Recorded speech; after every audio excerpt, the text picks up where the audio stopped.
They say power protects you from everything. Victoria Hale believed that too, until the moment a stranger stood up in a crowded cafe and told the room that women like her were finished. At 48, she'd survived boardroom coups, hostile takeovers, and a divorce that made headlines. But she wasn't ready for this. The quiet, creeping fear that maybe he was right. What she didn't expect was the single father sitting 3 tables away, about to prove that the biggest battles aren't fought in conference rooms. They're fought in moments when you're too tired to keep pretending you're fine. If you want to see how Victoria's story ends, stay with me until the final word. And when you're done, hit that like button and drop a comment with your city so I can see how far this story travels. The rain hit Seattle like it had a grudge. Not the romantic drizzle from movies, the kind that soaked through expensive coats and made you question why anyone chose to live here. Victoria Hale stood under the awning of Morrison's Cafe, staring at the door like it might bite her. She was stalling. She knew it. The meeting inside was supposed to be informal, coffee with an old colleague, nothing more. But everything felt heavier lately, even coffee. At 48, Victoria had the kind of resume that made people shut up and listen. She'd built Hale Innovations from a garage startup into a tech empire worth $3 billion. She'd been on magazine covers. She'd given TED Talks. She'd fired men twice her size without blinking. And yet here she was, standing in the rain, afraid to walk into a cafe. She pushed the door open. The warmth inside hit her immediately. Espresso, cinnamon, the low hum of conversation. Morrison's was one of those places that tried too hard to be cozy. Exposed brick, Edison bulbs, mismatched furniture that cost more than it should. Victoria scanned the room and spotted Gerald Hinton at a corner table, already halfway through a latte. Gerald was 62 and looked like he'd been born in a suit. He waved her over with the kind of smile that didn't reach his eyes.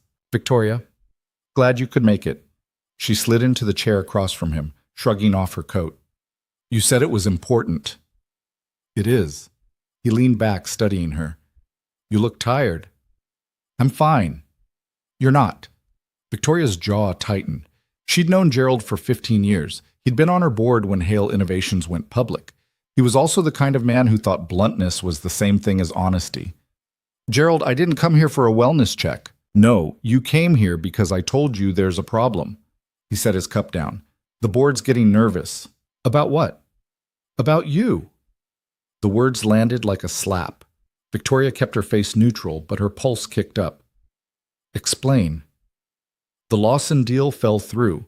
The product launch last quarter underperformed. You've been distracted." "I've been running a company during a recession." "And you've been doing it alone." Victoria's fingers curled around the edge of the table. "What are you saying?" "I'm saying the board thinks it might be time to bring in a co-CEO. Someone younger. Someone who can what, Gerald? Handle the job I've been doing for 20 years? He sighed. "You're taking this personally. You're telling me I'm not good enough anymore. How the hell else am I supposed to take it? I'm telling you the optics matter. You're a woman in tech, Victoria. You're brilliant, but you're also old." Gerald flinched. "I didn't say that." "You didn't have to." She stood up, grabbing her coat. Gerald reached for her arm, but she pulled away. "Victoria, wait. I'll handle the board, like I always do." She walked out before he could respond. The rain had gotten worse. Victoria stood under the awning again, breathing hard. Her hands were shaking. She hated that. She hated that Gerald's words had gotten to her. She hated that she couldn't just brush it off and move on. She pulled out her phone, scrolling through emails she didn't want to read. A message from her lawyer about the divorce settlement. Another from her assistant about a meeting she'd already canceled twice. A notification from a news app. Tech giant faces investor skepticism amid leadership questions. She shoved the phone back in her pocket. "Excuse me." Victoria turned. A man stood a few feet away, holding an umbrella. He was tall, dark-haired, maybe mid-40s. He wore jeans and a jacket that had seen better days. There was something careful in the way he looked at her, like he was trying not to intrude. "You okay?" he asked. "I'm fine." "You don't look fine." Victoria's first instinct was to tell him to mind his own business. But something in his voice stopped her. It wasn't pity. It wasn't condescension. It was just genuine. "Bad meeting," she said finally. "Yeah, I know the feeling." He held out the umbrella. "You want this? I've got another one in the car." I'm not taking your umbrella. Why not? Because I don't need help from strangers. He smiled, and it was the kind of smile that made him look younger. Fair enough, but for the record, I wasn't trying to help. I was just being a decent human. Victoria stared at him.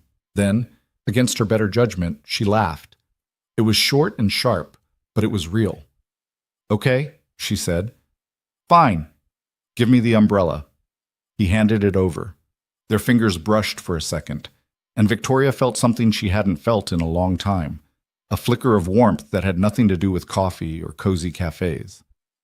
Thanks, she said. No problem. He started to walk away, then paused. For what it's worth, bad meetings don't define you. People just like to think they do. He left before she could respond. Victoria stood there, holding the umbrella, watching him disappear into the rain.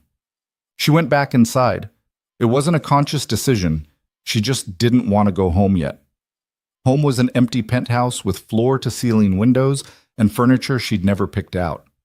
Home was silence. Morrison's was still warm, still crowded. Victoria ordered a coffee she didn't want and sat down at a table near the window. She opened her laptop, pretending to work. Mostly, she just stared at the screen. Women like that, they're just hanging on, you know? Victoria's head snapped up. The voice came from a table behind her. She turned slightly, just enough to see the speaker, a man in his 30s wearing a tech startup hoodie and an expression that screamed overconfidence. He was talking to two other guys, both nodding along like he was making perfect sense. I mean, she's what, 50, 60? Hoodie guy continued. At some point, you've got to accept you're out of the game. Let the next generation take over. One of his friends laughed. Brutal, man. I'm just being honest. Women in tech, they've got like a 10-year window, max. After that, it's over. They can't keep up. Victoria's vision narrowed. Her coffee cup was still in her hand. She set it down carefully, because if she didn't, she was going to throw it. She should leave. She should walk out and let this idiot fade into the background noise of her life. But she didn't. She stood up, turned around, and walked over to their table. Excuse me. All three of them looked up.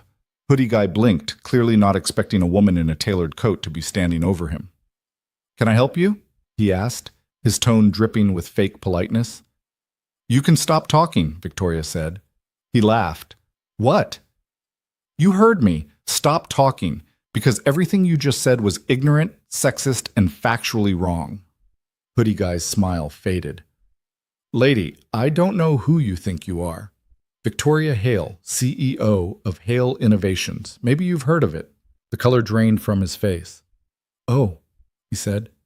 Yeah. Oh. Victoria leaned down, her voice low and sharp.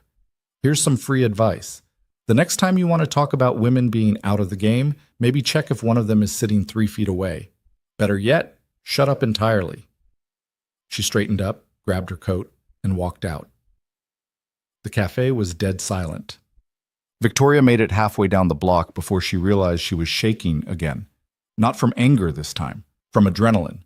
From the sudden, overwhelming sense that she'd just burned a bridge she didn't even know existed. She leaned against a brick wall, closing her eyes. Hey! She looked up. It was the man from earlier, the one with the umbrella. He was standing a few feet away, hands in his pockets, looking at her like he wasn't sure if he should say anything. You were in there, Victoria said. Yeah. Did you hear all of it? He stepped closer. That guy's an idiot, by the way, in case you were wondering. Victoria let out a breath. I didn't need to do that. I should have just ignored him. Maybe. But you didn't. And honestly, that was the best thing I've seen all week. She looked at him, really looked at him this time. He had the kind of face that had lived a little. Lines around his eyes, a scar on his chin, hands that looked like they'd done real work. Why are you being nice to me? She asked. Because you looked like you needed it. I don't. Okay? They stood there in the rain, not saying anything. It should have been awkward. It wasn't.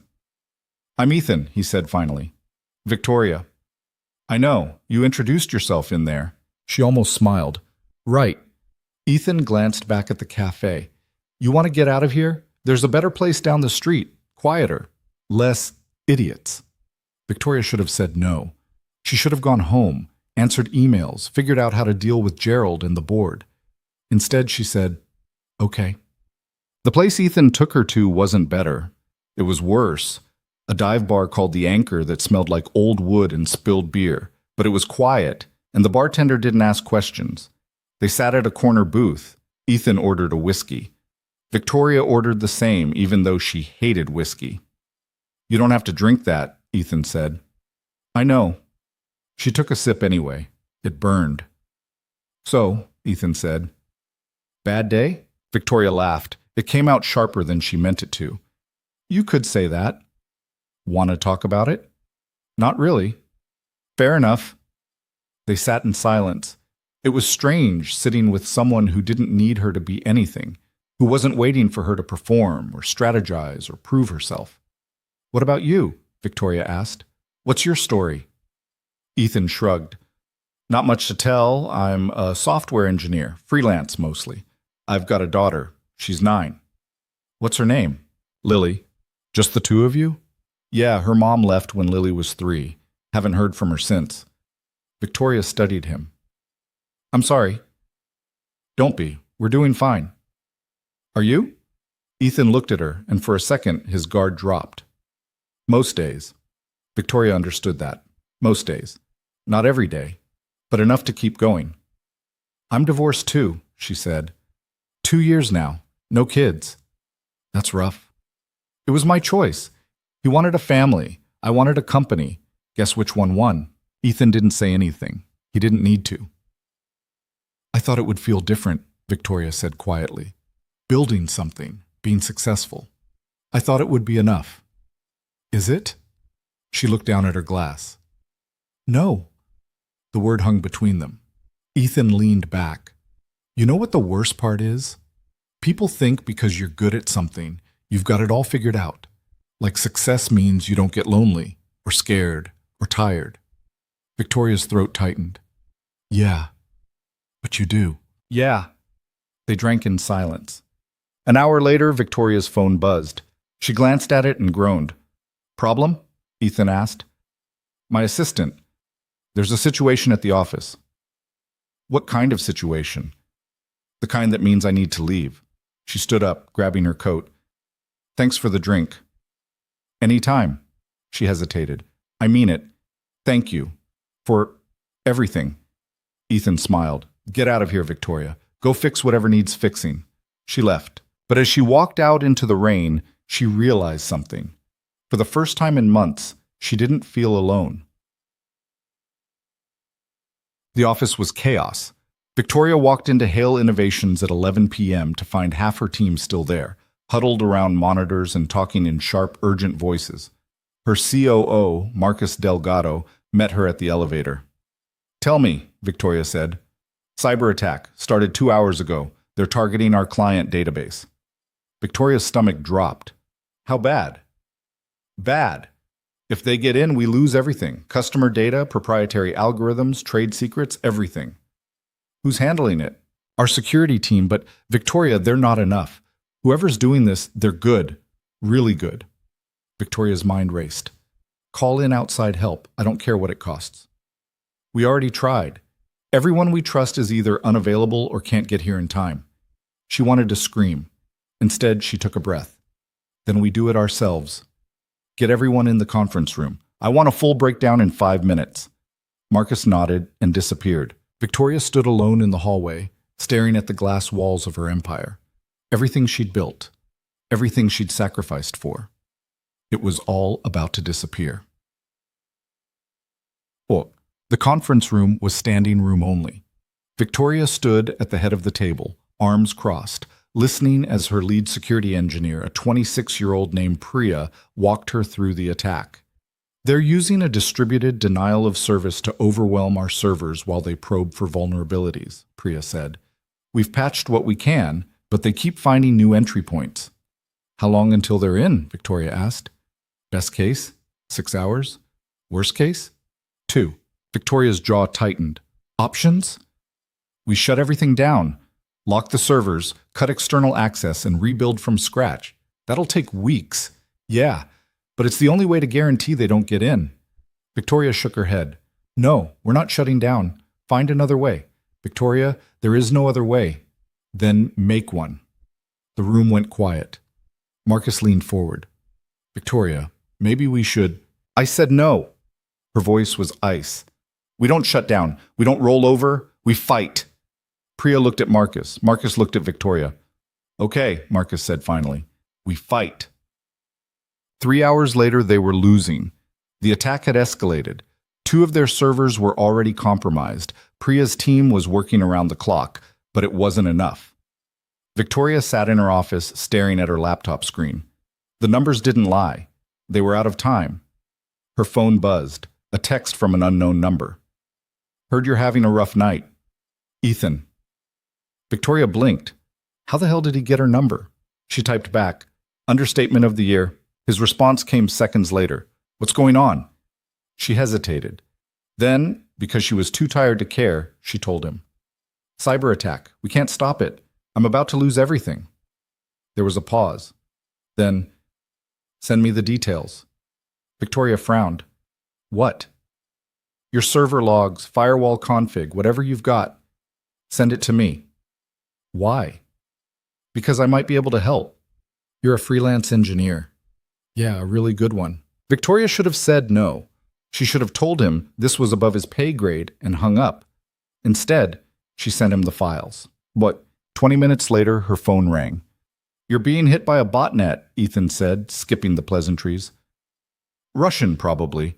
They're cycling through IP addresses to avoid detection. Your team's trying to block them one at a time, but that's not going to work. I know that, Victoria said. What do we do? You need to reroute traffic through a secondary server. Create a honeypot. Let them think they're getting in, then lock them out once they're inside. Victoria sat up. Can you do that? Yeah, but I need access to your system. She didn't hesitate. Done. Ethan worked through the night. Victoria watched from her office as he turned the attack around, line by line. He didn't just stop the hackers. He trapped them, isolated them, and shut them down so completely they wouldn't be able to try again. By 6 a.m., it was over.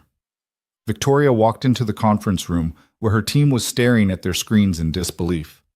We're clear, Priya said, her voice shaking. They're gone. Victoria exhaled. Good. Everyone go home. Get some sleep. Marcus stayed behind. Who was that? The guy who helped us? A friend, Victoria said. Some friend. She didn't disagree. Victoria called Ethan from her office. You saved my company, she said when he picked up. You're welcome. I'm serious. I don't know how to... Victoria, you don't owe me anything. Yes, I do. There was a pause. Okay, then buy me breakfast. She smiled. Deal. And they met at Morrison's again. This time, Victoria didn't hesitate at the door. Ethan was already there, looking like he hadn't slept. Which, she realized, he probably hadn't. You look like hell, she said, sitting down. You're one to talk. They ordered coffee and eggs and sat in the kind of comfortable silence that felt earned. Why did you help me? Victoria asked finally. Ethan looked at her. Because you needed it, and because I could. That's it? That's it. Victoria studied him. You're a strange person, Ethan Cole. So are you, Victoria Hale. They smiled at each other. And for the first time in years, Victoria felt like maybe, just maybe, she wasn't as alone as she thought. The breakfast stretched into lunch. Neither of them meant for it to happen, but the conversation kept going, circling back and starting over, the way it does when two people realize they've been talking to the wrong people for too long. So let me get this straight, Ethan said, leaning back in the booth. You built a $3 billion company, but you can't figure out how to use your own coffee maker. Victoria shrugged. I have an assistant for that. That's sad. That's practical. It's both. She threw a sugar packet at him. He caught it, grinning. What about you? Victoria asked. You can dismantle a Russian botnet in 4 hours, but you're telling me you can't cook? I can cook, Ethan said defensively. I make excellent mac and cheese. From a box. It's still cooking. It's boiling water. Exactly. That's cooking. Victoria laughed, and it felt good. Easy, like something she'd forgotten how to do. Ethan's phone buzzed. He glanced at it and winced. Lily? Victoria asked. Yeah, she's with my sister today, but I need to pick her up in an hour. You should go. I should. But he didn't move. He just looked at her, his expression shifting into something more serious. Can I ask you something? Sure. Why are you still here? Sitting in a cafe with some random guy who gave you an umbrella? Victoria considered the question. Because I don't want to go home. Why not? Because home is just me, and I'm tired of just me. Ethan nodded slowly. Yeah, I get that. They sat in silence for a moment. Then Victoria pulled out her phone. Give me your number, she said. I already have yours, remember? Yeah, but now I'm asking for yours, officially. He smiled and recited it. She saved it under Ethan, umbrella guy. Cute, he said, glancing at her screen. I thought so. He stood up, pulling on his jacket. I meant what I said earlier. You don't owe me anything, but if you ever need someone to talk to, or, I don't know, help with another cyber attack, call me. I will. I'm serious, Victoria. So am I. He hesitated, then held out his hand. She shook it, and the gesture felt oddly formal after everything they'd just shared. See you around, Ethan said. Yeah. See you. He left. Victoria watched him go, and for a second she thought about calling him back, asking him to stay. But she didn't. Instead, she sat alone in the booth, staring at her phone, feeling something she couldn't quite name. It felt like hope. That scared the hell out of her. The next week passed in a blur. Victoria threw herself back into work, because that's what she always did when things got complicated. The board meeting was in 10 days, and she needed to be ready. She needed to prove that Gerald was wrong, that the whispers about her age and her competence were just noise. But the cyber attack had shaken her more than she wanted to admit. Not because of what happened, but because of how close they'd come to losing everything. And because the person who'd saved them wasn't on her payroll. He was just some guy who'd offered her an umbrella in the rain. She thought about calling Ethan. She picked up her phone a dozen times and put it back down. On the fourth day, he called her first. Hey, he said when she picked up. You busy? Always. Want to grab coffee? Victoria hesitated. I don't know if that's a good idea. Why not? Because I don't do this. Do what? Make friends, talk to people. Any of it. There was a pause. Then Ethan said, Okay. Then don't think of it as making friends. Think of it as networking. Networking. Yeah, I'm a software engineer. You run a tech company. It's professional. Victoria smiled despite herself. That's the worst excuse I've ever heard. Is it working? Maybe. So is that a yes? She sighed. Fine. Morrison's, 6 o'clock. I'll be there. He hung up before she could change her mind. Victoria stared at her phone, wondering what the hell she was doing. Then she went back to work. Morrison's was crowded when she arrived. She spotted Ethan at the same corner table from before, already halfway through a coffee. He waved her over. You're late, he said. I had a meeting. You always have a meeting. That's because I run a company. Right, networking. He grinned. Victoria sat down, shrugging off her coat. You're annoying. You keep showing up anyway. Yeah, well, I'm starting to regret that. But she wasn't. And they both knew it. They talked for an hour. About work, mostly. Ethan told her about a project he was building, some kind of security software that could predict vulnerabilities before they happened. Victoria asked questions, and he answered them with the kind of enthusiasm that reminded her why she'd gotten into tech in the first place. Not for the money or the power, but because building things mattered. You should pitch that, Victoria said. To who? To me. Ethan blinked. What? Hale Innovations. We could use something like that, especially after last week. Victoria, You're not what? Good enough? Because that's bullshit. You saved my company. You think I'm going to forget that? Ethan looked at her, and for a second, she saw something flicker in his eyes. Surprise. Maybe even gratitude. I'll think about it, he said. Think fast. I'm not patient. Yeah, I'm getting that. They smiled at each other. And then Victoria's phone rang. She glanced at the screen and cursed. Work? Ethan asked. Always. She stood up. I have to take this. Go. I'll be here. She stepped outside, answering the call. It was Marcus. We've got a problem, he said. What now? The attack last week? It wasn't random. Victoria's stomach dropped. What do you mean?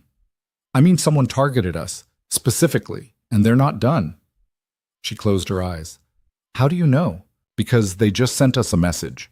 They're threatening to release everything they stole unless we pay them $5 million. They didn't get anything. Ethan stopped them. They got in before he did. Not for long, but long enough. They have client data, Victoria. Names, addresses, financial records. If they release it, we're done. Victoria felt the ground shift under her. How long do we have? 72 hours. Don't pay them, and don't tell anyone. I'll handle this. Victoria, I said I'll handle it. She hung up and stood there, breathing hard. Her hands were shaking again. The door opened behind her. Ethan stepped out. You okay? He asked. No. What happened? She told him. All of it. The ransom, the stolen data, the 72-hour deadline. She didn't know why she was telling him. Maybe because he'd already saved her once. Maybe because she didn't have anyone else to tell. When she finished, Ethan didn't say anything. He just stood there, thinking. Can you trace them? Victoria asked. Maybe, if they're using the same infrastructure as before. Can you stop them? I don't know. Ethan, I said I don't know, Victoria. This isn't like last time. These people are smart. If they're making demands, it means they're confident. So what do I do? He looked at her. You let me help. I can't ask you to do that.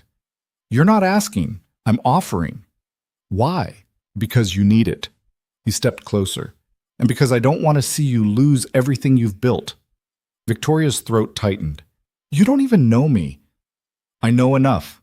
She wanted to argue. She wanted to tell him this wasn't his problem. But the truth was, she needed him. And that terrified her more than the ransom demand ever could. Okay, she said quietly. Help me. Ethan worked from her office.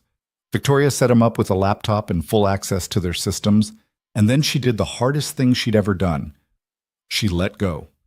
She watched him work for a while, pacing behind his chair, asking questions he didn't have answers to yet. Finally, Marcus pulled her aside. Victoria, you need to let him breathe. I'm not stopping him from breathing. You're hovering. I'm overseeing. You're making him nervous. Victoria glanced back at Ethan. He didn't look nervous. He looked focused. But Marcus had a point. Fine, she said. I'll be in my office. Good. Go drink some water, eat something. You look like hell. She didn't argue, mostly because he was right. Her office felt too quiet. She sat at her desk, staring at her laptop, trying to focus on emails. But her mind kept drifting back to Ethan, to the way he'd looked at her in the cafe, to the way he'd stepped in without hesitation, even though this wasn't his fight. Her phone buzzed, a text from Gerald. Board meeting moved up. Friday. Be ready. Victoria swore under her breath. That gave her 4 days. 4 days to deal with the ransom, prepare her defense, and somehow convince a room full of skeptics that she wasn't past her prime. She texted back, I'll be ready. She didn't feel ready, but she'd learned a long time ago that confidence was just fear with better posture. Ethan found her 2 hours later. He knocked on her door, and she looked up, heart pounding. Tell me you've got something, she said. I've got something, maybe. Maybe isn't good enough. It's what I've got. He pulled up a chair and opened his laptop.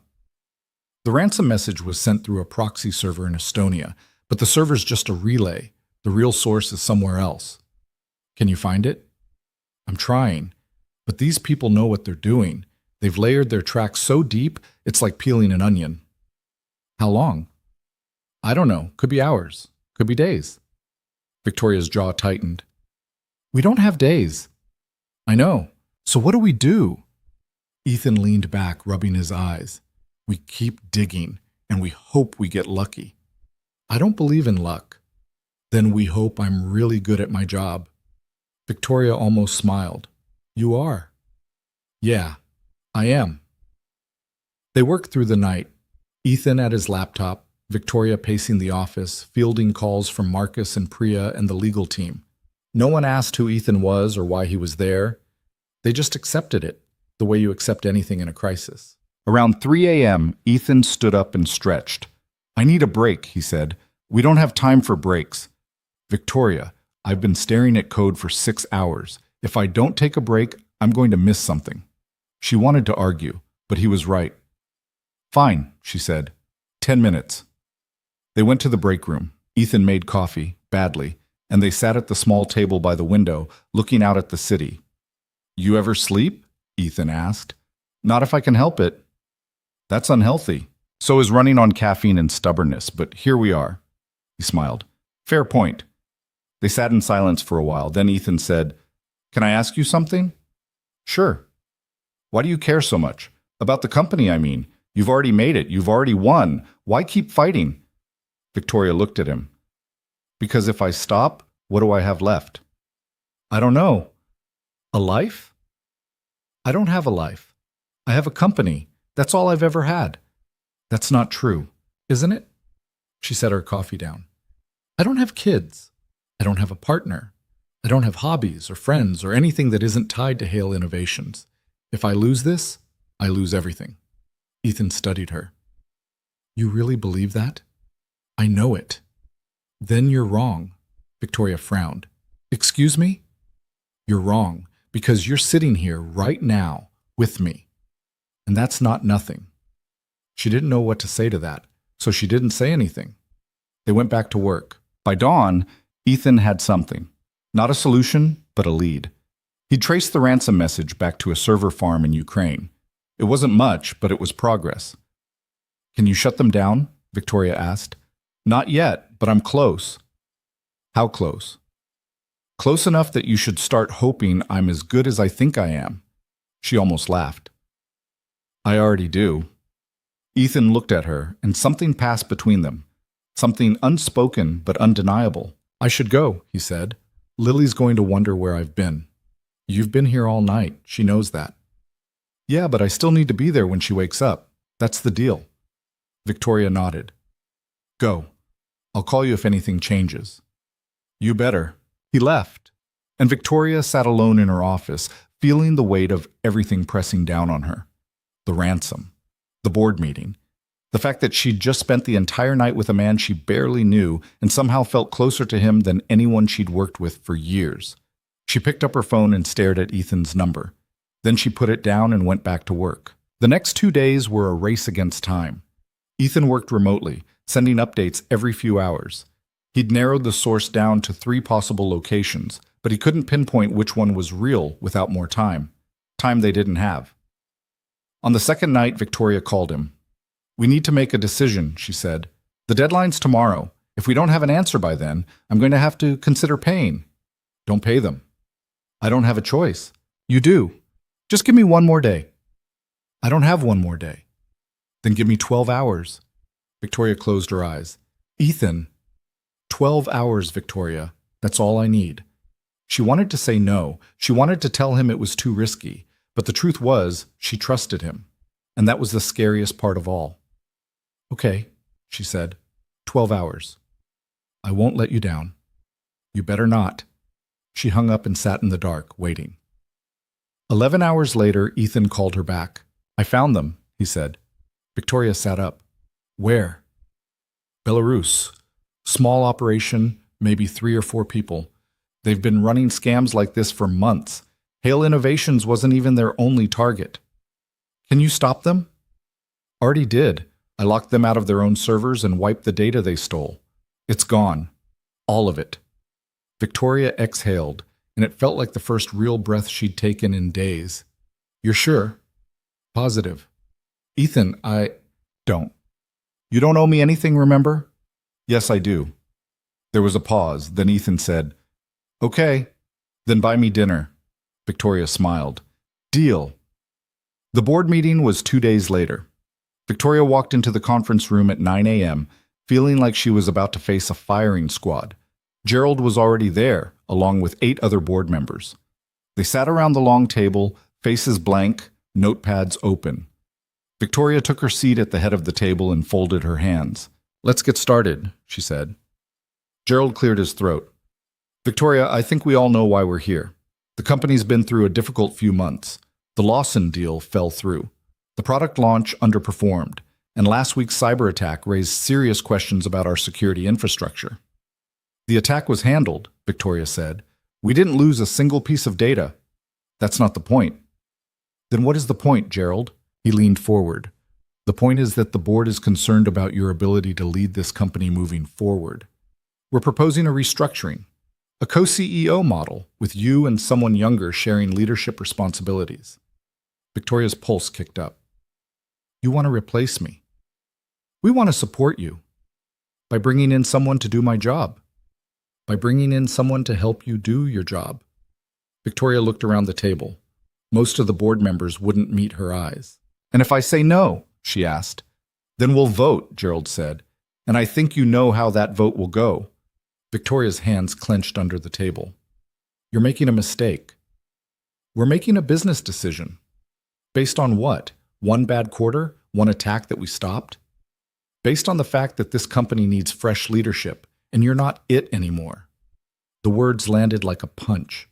Victoria stood up, her chair scraping against the floor. If you want to vote me out, do it, she said. But don't pretend this is about the company. This is about you being uncomfortable with a woman my age running the show. And that's your problem, not mine. She walked out before anyone could respond. Victoria sat in her office, shaking with anger. Her phone buzzed, a text from Ethan. How'd it go? She stared at the message, then typed back. Not great. Want to talk? Not really. Okay, call me if you change your mind. She almost did. But instead, she pulled up her calendar and started preparing for the vote. If they wanted a fight, she'd give them one. But late that night, when the office was empty and the city was quiet, she sat alone in the dark and let herself feel it. The fear, the exhaustion, the crushing weight of fighting a battle she might not win. And for the first time in years, she cried. She woke up at her desk, neck stiff, mascara smudged under her eyes. The office was still dark. Her phone said it was 4:30 in the morning. Victoria stood up, wiping her face with the back of her hand. She looked like hell, felt worse. But she didn't have time to fall apart. The vote was in 6 hours. She went to the bathroom, washed her face, and stared at herself in the mirror. The woman looking back at her was tired, older than she remembered, but she was still standing. That had to count for something. Her phone buzzed. Another text from Ethan. You up? She typed back. Unfortunately. Coffee? It's 4:30 in the morning. So that's a yes? Victoria almost smiled. Morrison's, 30 minutes. See you there. She grabbed her coat and left before she could change her mind. Morrison's wasn't open yet. Ethan was waiting outside, holding 2 paper cups from the 24-hour diner down the street. You're early, Victoria said. So are you. He handed her one of the cups. She took a sip. It was terrible coffee, but it was hot, and that was enough. They sat on the bench outside the cafe, watching the city wake up. Delivery trucks rumbled past. A jogger went by, headphones in, oblivious. The sky was starting to lighten, just barely, like the world was holding its breath. You want to talk about it? Ethan asked. Not really. Okay. They sat in silence. It wasn't uncomfortable. It was just there. Finally, Victoria said, They're going to vote me out. You don't know that. Yes, I do. I saw it in their faces. They've already made up their minds. Then change their minds. How? Ethan looked at her. By reminding them who the hell you are. Victoria let out a breath. I'm tired, Ethan. I'm so tired of fighting. I know. Do you? Because from where I'm sitting, it feels like I'm the only one who keeps losing. You're not losing. Yes, I am. I lost my marriage. I lost my 30s and 40s to a company that might not even want me anymore. I don't have kids. I don't have a family. I don't have anything except a title that a bunch of men in suits think I'm too old to keep. Ethan set his coffee down. You want to know what I see when I look at you? Not really. I see someone who built something out of nothing. Someone who didn't quit when the world told her she couldn't do it. Someone who saved my ass in a cafe because some idiot was running his mouth. You think that's nothing? You think that doesn't matter? Victoria's throat tightened. It doesn't matter if they vote me out. Then make them regret it. She looked at him. How? By walking into that room and showing them exactly what they're about to lose. Victoria wanted to believe him. She wanted to feel the fire she used to feel, the certainty that she could walk into any room and own it, but all she felt was tired. "What if I can't?" she said quietly. "Then you can't. But at least you'll know you tried." She didn't answer. She just sat there, drinking bad coffee, watching the sun come up. "Thank you," she said finally. "For what?" "For not telling me it's going to be okay." Ethan smiled. "It might not be." "I know. But you're still going to show up." "Yeah, I am." They finished their coffee in silence. Then Ethan stood up, holding out his hand. "Come on," he said. "I'll walk you back." Victoria took his hand and let him pull her to her feet. The board meeting started at 10. Victoria arrived at 9:45, dressed in the kind of suit that said she wasn't there to negotiate. She walked into the conference room, set her briefcase down, and took her seat. The board members filed in one by one. Gerald was last. He didn't look at her. At exactly 10 o'clock, Gerald called the meeting to order. "Let's get straight to it," he said. "We're here to vote on a leadership restructure. The proposal is to bring in a co-CEO to share responsibilities with Victoria, effective immediately. Before we vote, I'd like to give Victoria a chance to respond." Victoria stood up. Every eye in the room was on her. "I'll keep this brief," she said. "You're here because you think I'm not capable of running this company anymore. You think I'm too old, too out of touch, too whatever. And honestly, I get it. It's easier to replace someone than to trust them. Easier to bring in someone new than to acknowledge that maybe the problem isn't me, it's you." Gerald shifted in his seat. "Victoria, I'm not done." Her voice was steel. "Last week, this company was hit by a targeted cyber attack. We were 72 hours away from losing everything. Client data, proprietary algorithms, trade secrets, everything. And you know who stopped it? Not our security team, not some expensive consultant, a freelance engineer I met in a cafe machine. She let that sink in. "You want to talk about leadership? Fine, let's talk about it." I didn't panic. I didn't shut down the servers and cost us millions in downtime. I found someone who could fix the problem, and I gave him the tools to do it. That's leadership. And if you can't see that, then the problem isn't my age. It's your vision. The room was silent. Victoria pulled a folder from her briefcase and slid it across the table to Gerald. "Those are the Q3 projections. Revenue's up 18%. Client retention is at 92%. We've got 3 new contracts in the pipeline, worth a combined $200 million. You want to replace me? Fine. But you better find someone who can deliver those numbers." She sat down. Gerald opened the folder. His expression didn't change, but Victoria saw the flicker of surprise in his eyes. "Where did you get these numbers?" he asked. "From the same place I always do. My team. The people who actually run this company while you sit in boardrooms and second-guess me." One of the other board members, a woman named Catherine Liu, leaned forward. "Victoria, no one's questioning your results," she said. "But the optics? The optics?" Victoria cut her off. "You mean the optics of a 48-year-old woman running a tech company? Yeah, I know. It makes people uncomfortable, but that's not my problem. That's theirs." Catherine hesitated. "That's not what I meant." "Yes, it is. And you know what? I'm done apologizing for it. I built this company. I saved it last week, and I'll keep saving it whether you like it or not." Gerald set the folder down. "We appreciate your passion, Victoria, but passion doesn't change the fact that the board has concerns." "Then let's vote," Victoria said. "Right now. Let's see if your concerns outweigh my results." Gerald looked around the table. No one said anything. "All in favor of the restructure," he said finally. 4 hands went up. Victoria's stomach dropped. "All opposed?" 5 hands went up. Victoria blinked. She'd won. Barely. But she'd won. Gerald's jaw tightened. "The motion fails. This meeting is adjourned." The board members filed out, most of them avoiding Victoria's eyes. Catherine paused at the door. "That took guts," she said quietly. Victoria didn't answer. She just sat there, hands shaking, trying to process what had just happened. She'd won. But it didn't feel like a victory. It felt like a stay of execution. Victoria stayed in the conference room for a long time after everyone left. She stared at the table, at the folder Gerald had left behind, at the empty chairs. She'd fought. She'd won. But the cost was starting to sink in. Her phone buzzed, a text from Ethan. "How'd it go?" She stared at the message, then typed back. "I won." That's great. Is it? You tell me. Victoria didn't know how to answer that, so she didn't. She left the office early, which was something she never did. She went home, poured herself a glass of wine, and sat on her balcony, looking out at the city. Her phone rang. Ethan. I'm fine, she said when she picked up. I didn't ask if you were fine. Then why are you calling?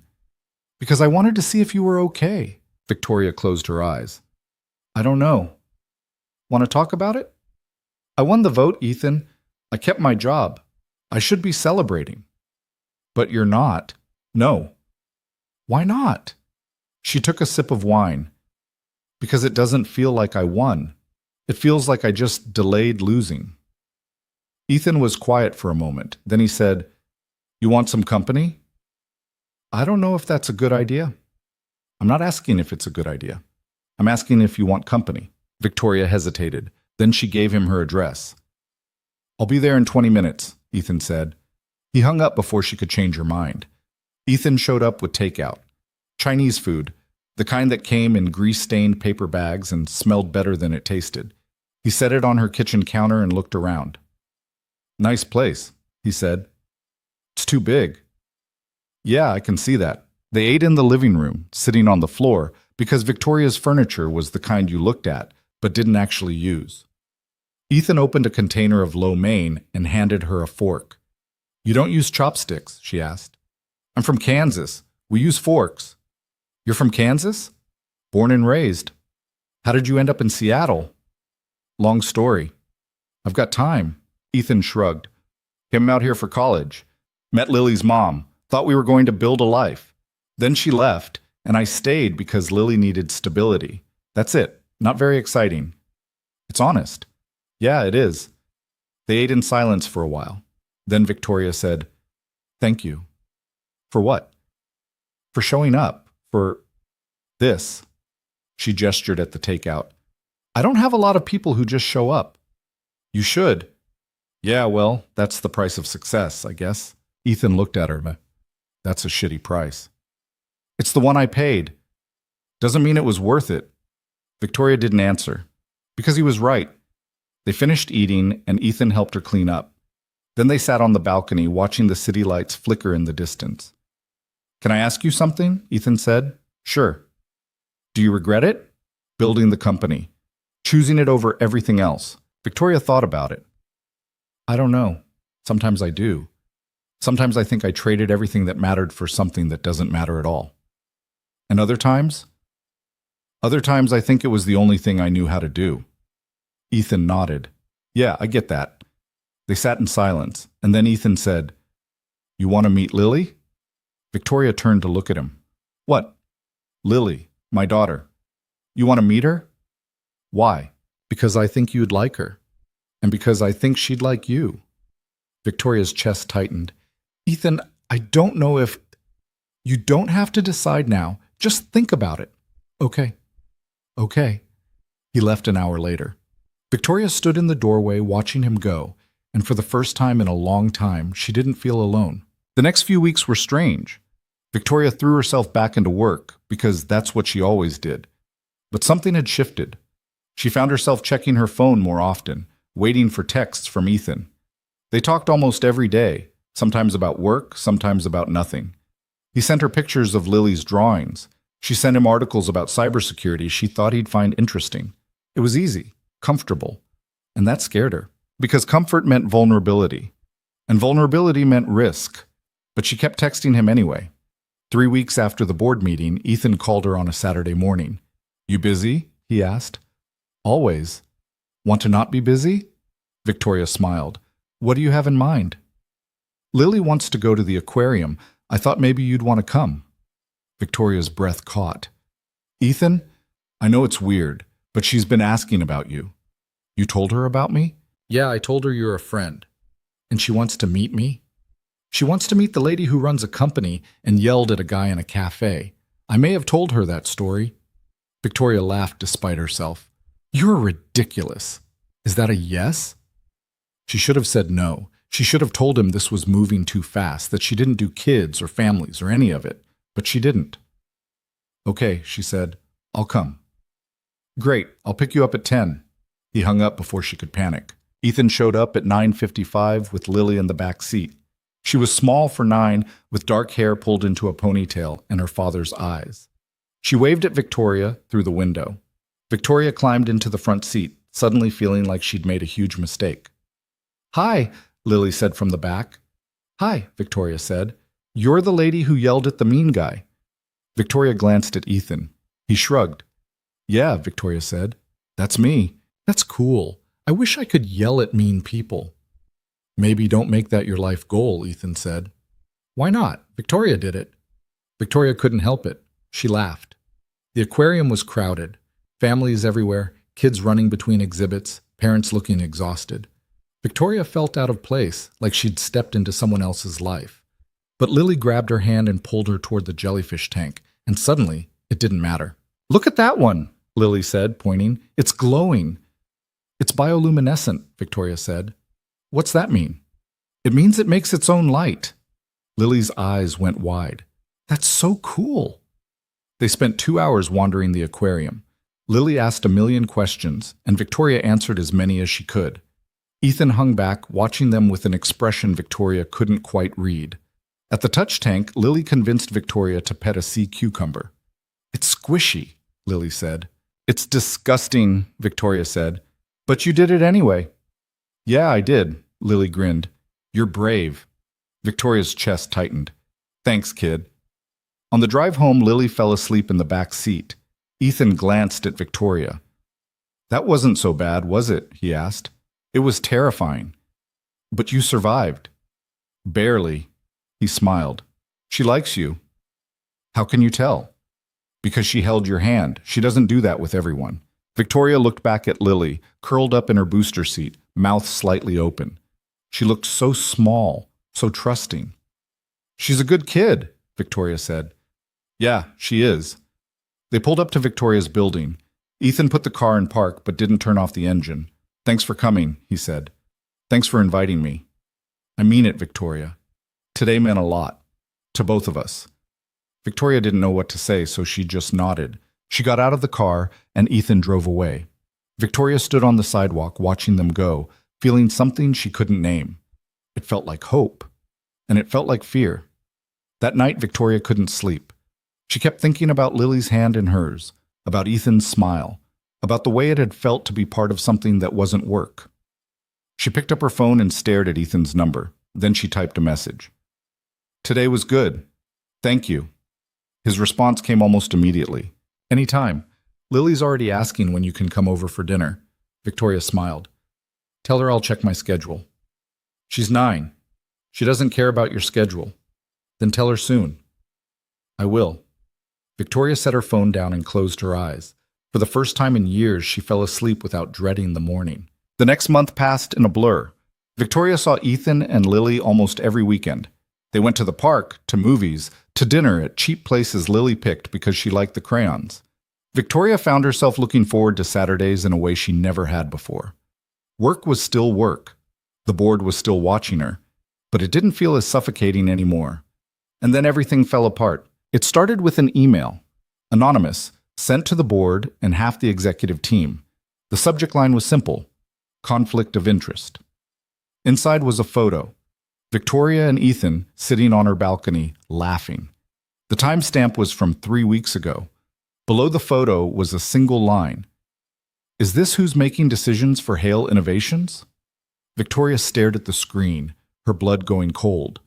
Her phone rang. Marcus. "Please tell me you've seen this," he said. I've seen it." "Victoria, what the hell is going on?" "Nothing. It's nothing. It doesn't look like nothing. The board's freaking out. Gerald's already calling for another meeting." Victoria closed her eyes. "When?" "Monday. You've got 48 hours to figure out what you're going to say." "I'll handle it." "You better." He hung up. Victoria sat at her desk, staring at the photo.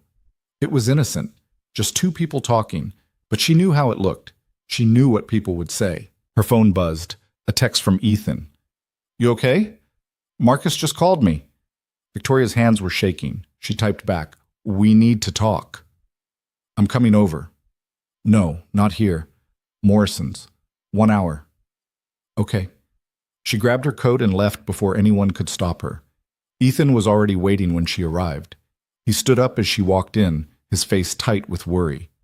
"What's going on?" he asked. Victoria handed him her phone. He looked at the photo, then at the email, then back at her. "Who sent this?" he asked. "I don't know, but it doesn't matter. The board's seen it. They think we're—" She stopped, unable to finish the sentence. "They think we're what? Together?" "Yes." Ethan set the phone down. "Are we?" Victoria froze. "What?" "Are we together, Victoria? Because I need to know where we stand." I don't know." "That's not an answer."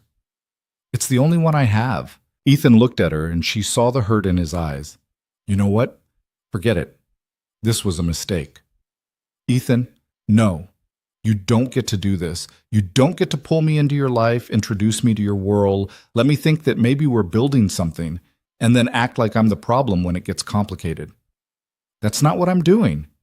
"Yes, it is. You're scared. I get it. But don't punish me for that." Victoria's chest tightened. "I'm not scared." "Yes, you are.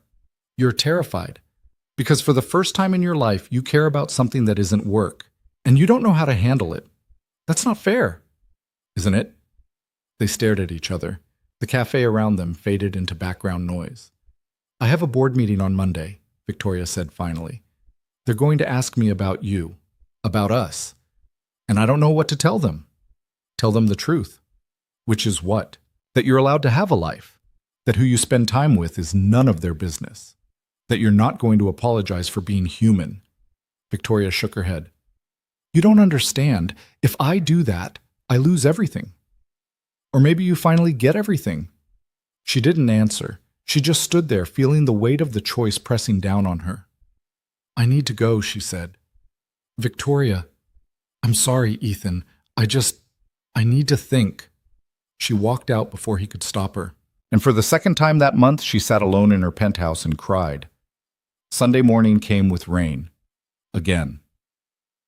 Victoria stood at her window, watching the city blur through the glass, and wondered if Seattle ever got tired of being wet. She hadn't slept. Every time she closed her eyes, she saw Ethan's face, the hurt, the anger, the truth she didn't want to admit.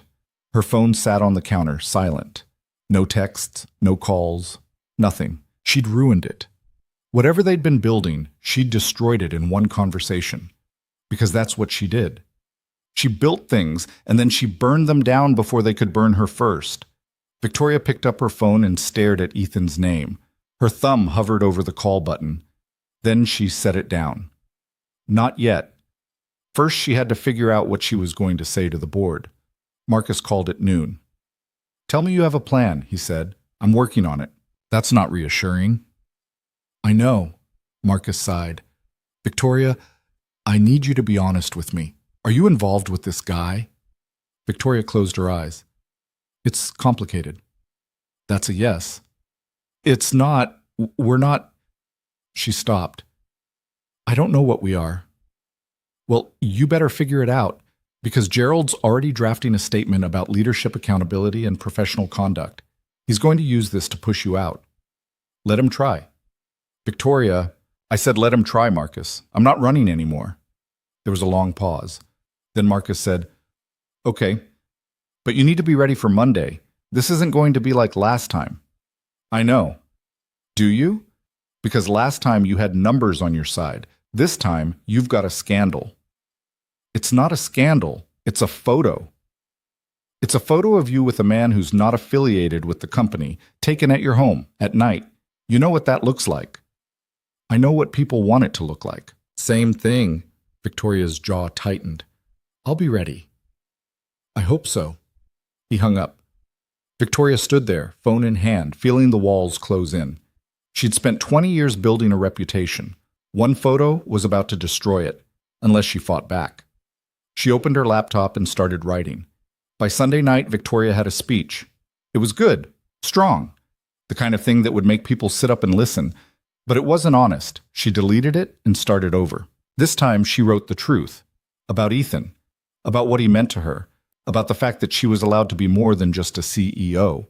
She finished at 2 a.m, read it through once, and knew she couldn't say it. Because saying it meant admitting she cared. and caring meant losing. She deleted that version too. Monday morning, Victoria walked into Hale Innovations at 8:30. The office was quieter than usual. People looked at her, then looked away. Word had spread. She went straight to her office and closed the door. At 9, Marcus knocked. "You ready?" he asked. "No?" "Me neither." He handed her a coffee. "For what it's worth, I think this is bullshit." "Thanks, Marcus. But you need to be smart today. Don't give them ammunition." "I won't." "Victoria, I mean it. Don't let your emotions get in the way." She looked at him. "When have I ever?" Marcus didn't answer. He just left. The board meeting started at 10. Victoria walked in to find the same faces, the same table, the same tension. But this time, there was something new. A folder in front of Gerald's seat. Thick, official looking. Victoria sat down and folded her hands. Gerald didn't waste time. "Victoria, I'm sure you know why we're here. A photograph surfaced this weekend showing you in what appears to be a personal relationship with an outside contractor. Given the sensitive nature of his work with the company, the board has concerns about conflicts of interest and professional judgment." Victoria kept her face neutral. "What's in the folder, Gerald?" He blinked. "Excuse me?" "The folder in front of you. What's in it?" Gerald hesitated, then opened it. "An independent review of your relationship with Mr. Cole. Timeline, interactions, financial transactions." "You investigated him." "We investigated the situation." Victoria's blood went cold. "You had no right." "We have every right. You brought an unvetted contractor into our systems during a crisis. You gave him access to proprietary data. And now we find out you're personally involved with him. That's a problem, Victoria." "He saved this company." "That's not the point." "Then what is the point?" Gerald leaned forward. "The point is that your personal life is affecting your professional judgment, and the board can't allow that to continue." Victoria stood up. "You want to talk about professional judgment? Fine. Let's talk about it. Ethan Cole stopped a cyber attack that would have bankrupted this company. He traced the hackers, shut them down, and didn't charge us a dime. And you're sitting here questioning my judgment because I had coffee with him on my balcony? It's more than coffee, Victoria, and you know it." "You're right. It is more than coffee. It's friendship. It's respect. It's two people who actually give a damn about each other, and I'm not going to apologize for that." Catherine Liu spoke up. "Victoria, no one's asking you to apologize, but you have to understand how this looks." "How what looks?" "How it looks that I have a life outside this office. How it looks that I'm not married to my job 24/7. How it looks that I'm human." "That's not fair," Catherine said. "Isn't it? Because from where I'm sitting, the only thing I did wrong was let someone in. And apparently that's a fireable offense." Gerald's voice was ice. "You're being dramatic. I'm being honest. For the first time in 20 years, I'm being completely honest. You want me to be some kind of robot? No feelings? No relationships? No life? Just work. And I did that. For decades. I gave you everything. My marriage, my 30s, my 40s. And it still wasn't enough. So now you're going to punish me for trying to have something more?" The room was silent. Victoria sat back down. "Ask me what you really want to ask, Gerald." "I don't know what you mean." "Yes, you do. You want to know if I'm in love with him." Gerald's face went pale. "Victoria." "Because that's what this is really about, isn't it? Not conflict of interest, not professional judgment. You're uncomfortable with the idea that a woman my age might actually have someone who cares about her, someone who sees her as more than just a CEO. That's not... Save it." Victoria's voice was quiet but firm.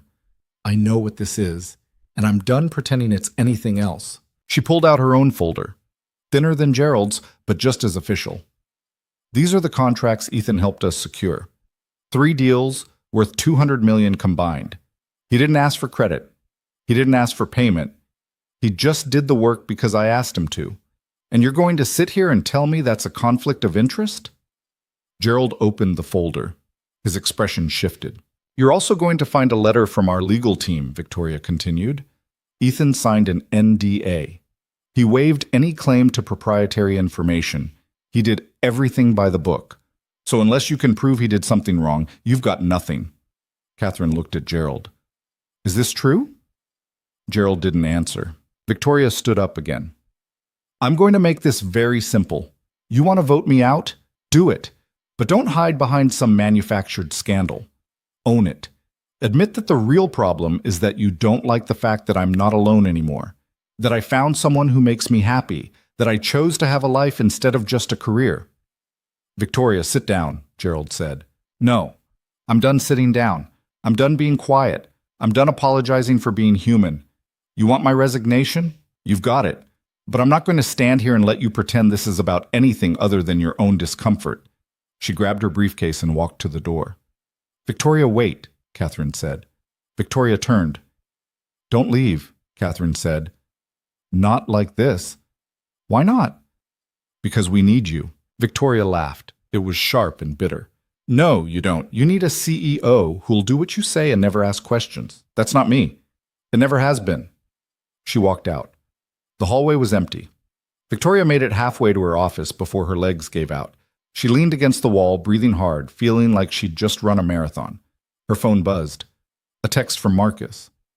What the hell just happened? Victoria didn't answer. She just kept walking. She made it to her office, closed the door, and sat down at her desk. Her hands were shaking. She'd just quit. After 20 years, she'd walked out of a board meeting and quit. She should have felt devastated. She should have felt like she'd made the biggest mistake of her life. Instead, she felt free. Her phone rang. Ethan. She stared at it for a long moment. Then she answered. Hey, she said. I heard. How? Marcus called me. He said you walked out. Victoria closed her eyes. Yeah, I did. Why? Because I was tired of fighting the wrong battle. There was a pause. Then Ethan said, Are you okay? I don't know. You want me to come over? No, I need to figure some things out. Okay. Ethan? Yeah? I'm sorry for Saturday, for everything I said. You don't have to apologize. Yes, I do. You were right. I was scared. I am scared, but that's not your fault. Ethan's voice was soft. I know. I don't know what happens next, Victoria said. I don't know if I just destroyed my career or if I did the right thing, but I know I couldn't keep pretending. Pretending what? That you don't matter to me. The line went quiet. Victoria, let me finish. Please. She took a breath. I've spent my whole life building walls, keeping people out, telling myself that if I just worked hard enough, if I just succeeded enough, it would be enough. But it wasn't. It never was. And then you showed up with your stupid umbrella and your ridiculous daughter and your kindness. And I didn't know what to do with that, because kindness isn't something I'm good at accepting. You're doing okay right now, Ethan said. Victoria smiled through tears she didn't know she was crying. I'm a mess. Yeah, you are. Thanks. But you're my mess, if you want to be. Victoria's breath caught. What? You heard me. I'm not asking you to have all the answers, Victoria. I'm not asking you to be perfect. I'm just asking if you want to try. With me. With Lily. With all of it. Victoria closed her eyes. I don't know how. Neither do I. But we'll figure it out. What if I screw it up? Then you screw it up, and we deal with it. Together. Victoria wiped her face. You're too good for me. Probably. But you're stuck with me anyway. She laughed. It came out wet and broken, but it was real. Okay, she said. Okay, what? Okay, let's try. All of it. Ethan was quiet for a moment. Then he said, I'm coming over. You don't have to. I'm already in the car. The line went dead. Victoria sat there, phone in hand, feeling like the ground had shifted under her. She'd just quit her job. She'd just told Ethan she wanted to try. She'd just admitted she didn't have all the answers. And somehow, that felt okay. Ethan showed up 20 minutes later with Lily. Victoria opened the door to find them both standing in the hallway, rain-soaked and smiling. What are you doing here? Victoria asked, looking at Lily. Dad said you had a bad day, Lily said. So we brought ice cream. Ethan held up a grocery bag. Rocky Road. Figured you could use it. Victoria's throat tightened. You didn't have to do that. We know, Lily said, but we wanted to. Victoria stepped aside and let them in. They sat on her living room floor, eating ice cream straight from the carton, and for the first time in weeks, Victoria didn't think about work. She didn't think about the board or Gerald or what came next. She just sat there, listening to Lily talk about school and watching Ethan smile and let herself be happy. Around 8, Lily fell asleep on the couch. Ethan covered her with a blanket and sat down next to Victoria. "You okay?" he asked. "I quit my job today." "I know. I don't know what I'm going to do now." "You'll figure it out." Victoria looked at him. "How are you so calm about this?" "Because I've been where you are. Lost. Scared. Not knowing what comes next. And I survived. You will too." "What if I don't?" "Then I'll be here to help you figure it out." Victoria leaned her head on his shoulder. "You're really okay with this? With me being a disaster?" "Victoria, you're not a disaster. You're just human." "Same thing." Ethan laughed quietly. "Maybe, but I like humans." They sat in silence for a while. Then Victoria said, "I meant what I said earlier, about wanting to try." "I know. But I need you to know something." "What?" "I'm going to screw this up, probably more than once. I don't know how to do relationships. I don't know how to be someone's whatever we are. And I'm going to be bad at it." Ethan turned to look at her. "You think I'm good at this?" "You seem like you are." "I'm not. I'm just as lost as you, but I show up anyway. That's all we can do." Victoria nodded. "Okay. Okay." He kissed her. It was soft and tentative, like he was asking a question. Victoria kissed him back and it felt like an answer. When they pulled apart, Victoria was crying again. "Sorry," she said, wiping her eyes. "I don't usually do this." "Do what?" "Cry, feel things, any of it." "You're doing great." "I'm a mess." "I know, I said that already." Victoria laughed, and then she kissed him again, because she didn't know what else to do. The next morning, Victoria woke up on her couch with Lily asleep on one side and Ethan asleep on the other. Sunlight was streaming through the windows, and for a moment she didn't remember why she felt so light. Then it hit her. She'd quit. She'd walked away from Hale Innovations, and she didn't regret it. Her phone buzzed, a text from Catherine Liu. "We need to talk. Call me." Victoria stared at the message. Then she set her phone down. Not yet. First, she needed coffee. She carefully extracted herself from the couch and went to the kitchen. Her coffee maker sat on the counter, unused and intimidating. She stared at it for a long moment. Then Ethan appeared behind her. "You want help with that?" he asked. "I can figure it out." "You've been staring at it for 3 minutes." "I'm thinking." "You're overthinking." Victoria sighed. "Fine, help me." Ethan showed her how to use the machine. It was embarrassingly simple. "You're telling me I could have been doing this the whole time?" Victoria asked. "Yep." "Why didn't anyone tell me?" "Because you never asked." They made coffee together, and it felt absurdly domestic, normal, like something people did every day without thinking about it. Victoria liked it more than she wanted to admit. Lily woke up around 9, groggy and confused. "Why are we at Victoria's house?" she asked. "Because we had a sleepover," Ethan said.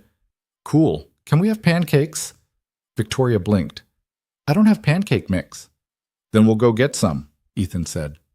"Come on."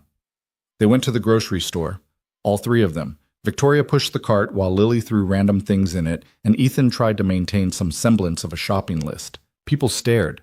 Victoria noticed. A woman in an expensive coat, a man in jeans, and a 9-year-old girl who couldn't stop talking. They didn't look like they belonged together, but they were. And that was enough. Back at the apartment, Ethan made pancakes. Lily helped. Victoria supervised, which mostly meant standing in the corner and trying not to set anything on fire. "You're terrible at this," Lily said. "I'm aware."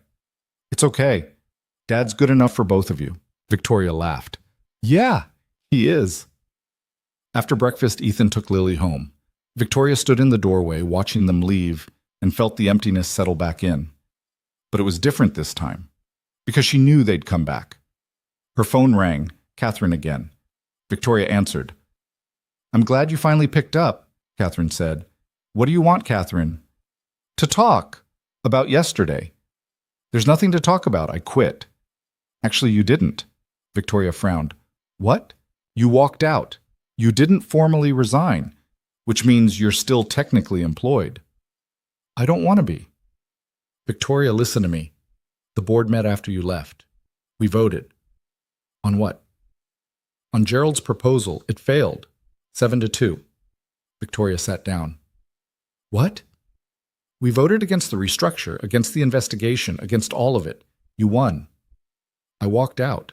And we voted anyway because you were right about everything. Gerald overstepped. The investigation was unethical. And the board knows it. Victoria didn't know what to say.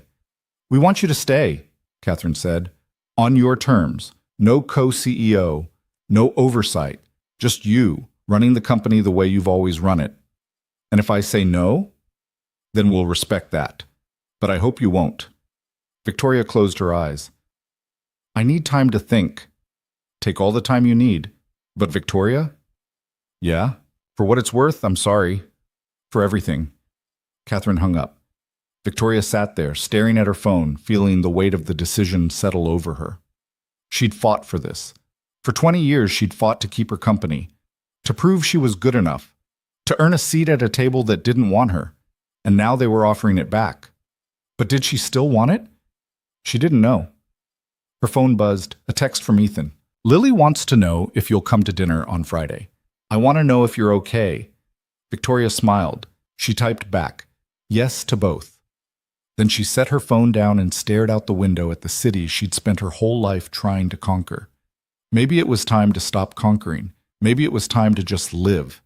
But first, she had to figure out what that meant. Victoria spent 3 days thinking. She didn't go to the office. She didn't answer emails. She just sat in her apartment, staring at the city, trying to figure out what she actually wanted. The answer should have been simple. She'd built Hale Innovations from nothing. It was her legacy, her proof that she mattered. Walking away would mean admitting that 20 years of sacrifice had been for something she no longer believed in. But staying would mean going back to the fight, back to the board meetings and the skepticism and the constant need to prove herself, back to being alone in a room full of people who saw her as a problem to solve. She didn't know which option scared her more. On the third day, Ethan showed up unannounced. You've been hiding, he said when she opened the door. I've been thinking. Same thing. Victoria let him in. He looked around the apartment, taking in the unwashed coffee cups and the laptop she hadn't opened in 72 hours. You look like hell, he said. Thanks. I'm serious, Victoria. When's the last time you ate? She couldn't remember. I'm fine. No, you're not. He went to the kitchen and started opening cabinets. You've got no food in here. I have coffee. Coffee's not food. It's close enough. Ethan turned around, hands on his hips. Okay, here's what's going to happen. I'm going to order takeout. You're going to eat it. And then we're going to talk about whatever the hell is going on in your head. Sound good? Victoria wanted to argue, but she was too tired. Fine, she said. They ate Thai food on her balcony. The rain had stopped for once, and the city stretched out below them, glittering and indifferent. Catherine called me, Victoria said after a while. I figured. They want me back. Full control. No oversight. Everything I fought for. Ethan set down his fork. And I don't know if I want it anymore. Why not? Victoria looked at him. Because I'm tired, Ethan. I'm tired of fighting. I'm tired of proving myself. I'm tired of being alone in a room full of people who are supposed to be on my side. Then don't go back. It's not that simple. Why not? Because if I don't go back, what do I have? This company is everything I've ever worked for. It's my whole life. Ethan leaned back. No, it's not. Yes, it is. Victoria, you've got me. You've got Lily. You've got a future that doesn't have to look like your past. That's not nothing. Victoria's throat tightened. What if it's not enough? Then it's not. But you won't know unless you try. She stared out at the city. I don't know how to try. I don't know how to be someone who doesn't work 80 hours a week. I don't know how to be normal. Nobody's normal. That's the point. Victoria almost smiled. You make it sound easy. It's not easy. It's terrifying. But it's also the only thing worth doing. They sat in silence. Then Victoria said, What would you do if you were me? Ethan thought about it. I'd ask myself what I'd regret more, walking away from the company or walking away from the life I could have if I let myself. And if I don't know the answer? Then you're not ready to decide. And that's okay. Victoria nodded slowly. Okay. Okay. But I need to figure it out soon. Catherine's waiting. Then let her wait. This is your life, Victoria, not hers. He was right, but that didn't make the decision any easier. Friday came faster than Victoria expected. She showed up at Ethan's apartment at 6, holding a bottle of wine she'd bought because she didn't know what else to bring. Lily opened the door, grinning.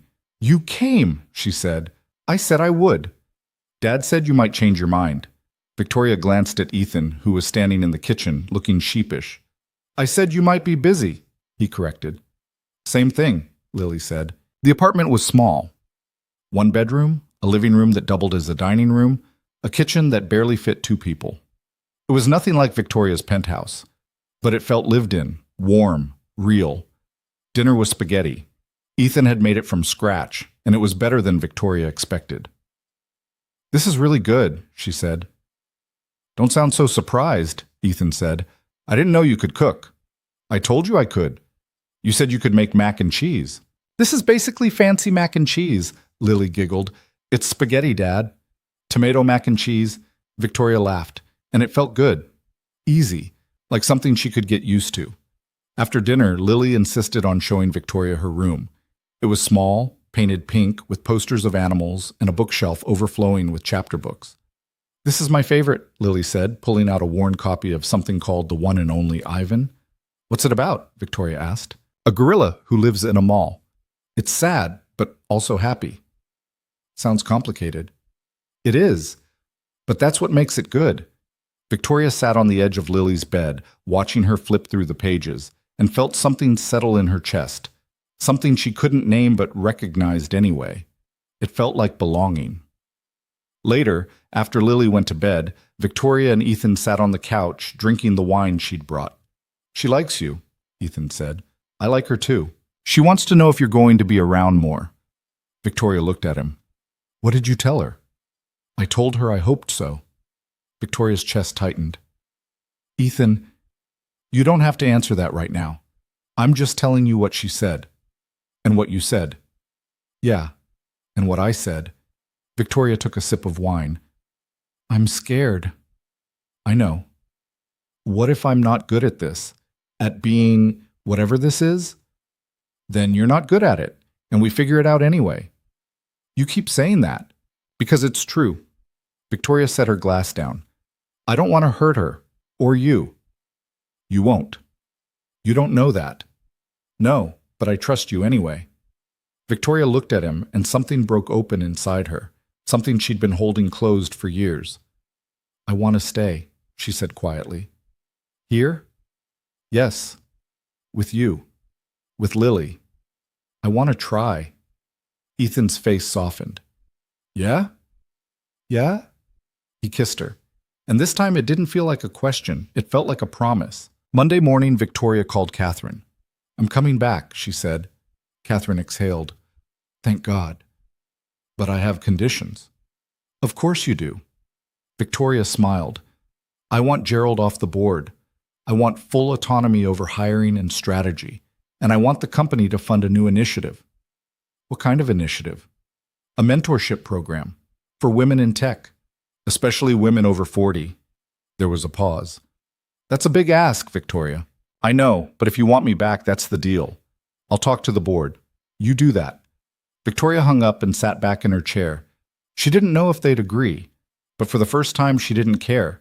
She'd asked for what she wanted, and that was enough. Catherine called back 2 hours later. The board agreed, she said. All of it, including Gerald. Victoria blinked. He's stepping down? He's retiring, effective immediately. Apparently he's been thinking about it for a while. Victoria didn't believe that for a second, but she didn't argue. When do I start? She asked. Whenever you're ready. Tomorrow. Victoria, you don't have to. Tomorrow, Victoria repeated. I'm ready. She hung up and stared at her phone. She'd won. Again. But this time it felt different. This time it felt like she'd won something that actually mattered. Walking back into Hale Innovations felt surreal. People looked at her differently. Some with respect. Some with curiosity. Some with something that looked like relief. Marcus met her at the elevator. "You're back," he said. "I'm back." "Good. We need you." "I know." They walked to her office together. Someone had cleaned it. Fresh flowers sat on her desk, and her laptop was open, waiting. Victoria sat down and took a breath. "Okay," she said. "Let's get to work." The next few weeks were a blur. Victoria threw herself into the mentorship program, building it from the ground up. She interviewed candidates, secured funding, and drafted a curriculum that actually meant something. It was hard.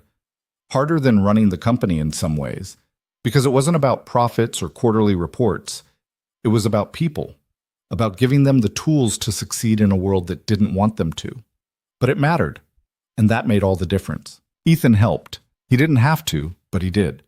He built the website, set up the application system, and even sat in on interviews when Victoria needed a second opinion.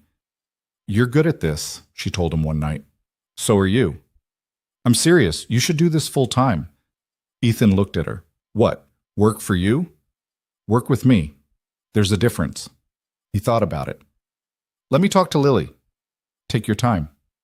2 days later, he said yes. 3 months after Victoria walked back into Hale Innovations, the mentorship program launched. They started with 20 women, all of them over 40, all of them brilliant, all of them told at some point that they were too old, too slow, too out of touch. Victoria stood in front of them on the first day and told them the truth. "This industry doesn't want you," she said. "It's going to try to convince you that you don't belong, that you're past your prime, that your best years are behind you. And I'm here to tell you that's a lie. Your best years are right now because you've lived, you've failed, you've learned. And that makes you more valuable than any 25-year-old with a degree and no experience." The room was silent. "So here's the deal," Victoria continued. "We're going to give you the tools, the training, the network. But the rest is up to you. You have to show up. You have to fight. You have to believe you're worth it because you are." One of the women raised her hand. "What if we fail?" Victoria smiled. "Then you fail, and you get back up. That's the job." The program was a success. Within 6 months, 15 of the original 20 women had found jobs. 2 started their own companies. 3 became consultants. Victoria watched them succeed, and for the first time in her life, she felt like she'd built something that mattered more than money. But the board wasn't done testing her. 6 months after her return, they brought in a new proposal. A merger with a larger firm. It would triple the company's value, make everyone rich, and strip Victoria of most of her control. The board was split. Half wanted the merger, half wanted to stay independent, and they were waiting for Victoria to cast the deciding vote. She called a meeting. The conference room was packed. Board members, executives, lawyers, everyone waiting to see what she'd do. Victoria stood at the head of the table and looked at their faces. "I know what you want me to say," she said. "You want me to take the deal, cash out, walk away rich and happy. And 6 months ago, I probably would have." She paused. "But I'm not going to. Because this company isn't about money. It's about people. The people who work here. The people we serve. The people we're trying to help. And selling out to the highest bidder doesn't serve them. It serves us. And I'm done serving myself." Gerald's replacement, a man named Thomas, leaned forward. "Victoria, this is a once-in-a-lifetime opportunity." "I know, and I'm saying no. You're making a mistake. Maybe. But it's my mistake to make." The vote was close, but it went Victoria's way. The merger fell through. Half the board was furious, the other half was relieved. And Victoria didn't care either way. Because she'd finally learned the difference between winning and succeeding. A year after everything fell apart and came back together, Victoria stood in Morrison's cafe with Ethan and Lily. It was a Saturday morning, and the place was crowded, just like the first time she'd walked in. But this time, she wasn't alone. "I still can't believe you come here," Lily said, sipping her hot chocolate. "Why not?" Victoria asked. "Because it's kind of gross." Ethan laughed. "She's not wrong." Victoria smiled. "It's got character." "That's what people say when something's gross," Lily said. They sat at the same corner table where Victoria and Ethan had first talked. The same table where she'd confronted that stranger and felt small. The same table where everything had started. "You okay?" Ethan asked, noticing her expression. "Yeah, just thinking." About what? About how different everything is. Good different or bad different? Victoria looked at him, at Lily, at the life they'd built together in the cracks of everything she'd thought she